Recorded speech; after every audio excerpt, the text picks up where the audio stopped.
চিৰাঙৰ বিজনী পাণবাৰী পথৰ পাটিয়াপাৰাৰ পাখাজানী নৈৰ দলঙৰ ওপৰত ভয়ংকৰ পথ দুৰ্ঘটনা।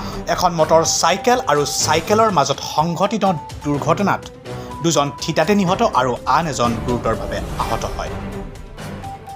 AS 19V2157 নম্বৰৰ এখন তীব্ৰবেগী NS 200 পালচাৰ মটৰ চাইকেল আৰু এখন চাইকেলৰ মাজত সংঘটিত এই ভয়ংকৰ পথ দুৰ্ঘটনাত পূব খামাপাৰা নিবাসী চাইকেল আৰোহী প্ৰায় 50 বছৰ বয়সীয়া জোৰণ আলী থিতাতে নিহত হয় আৰু এজন মটৰ চাইকেল আৰোহী থিতাতে নিহত হোৱাৰ লগতে আন এজন মটৰ চাইকেল আৰোহী গুৰুতৰভাৱে আহত হয়। আহত আৰোহীজনক সংকটজনক অৱস্থাত এখন ব্যক্তিগত বাহনত হস্পিটেললৈ প্ৰেৰণ কৰা হয়।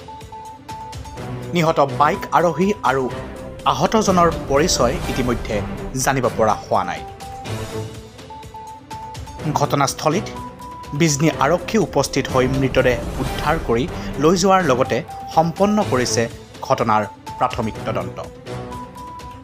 বিজনীৰ পৰা অজয় কুমাৰ বসাকৰ ৰিপৰ্ট, নিউজ টাইম 3। বাইকটো আমাক অভাৰটেক কৰি আহিল, আহোঁতে আমি মন্দিৰলৈকে আহিছোঁ। তাৰপিছত মন্দিৰৰ মানুহগিলা ওলাই আহিল, আমিও বাইকখন থৈ কিনে দাউৰি আহিলোঁ। আহি কিনে চাওঁ যে তাতে এটা স্পট ডেড হৈ পৰি আছে, মাথা চাথা ফাটি গৈছে আৰু দুইজন এতে পৰি আছে। তাৰপিছত আমি পুলিচক ফোন কৰিলোঁ, তাৰপিছত পুলিচে আহিল। এইখিনিয়ে, এতিয়ালৈকে এম্বুলেঞ্চ আহিয়ে পোৱা নাই। এম্বুলেঞ্চক ফোন কৰা হৈছে। বাইকখন বিজনীৰ পৰা আহি বাইকখন ইফালৰ পৰা আহি আছিল, ওপৰত আছিল।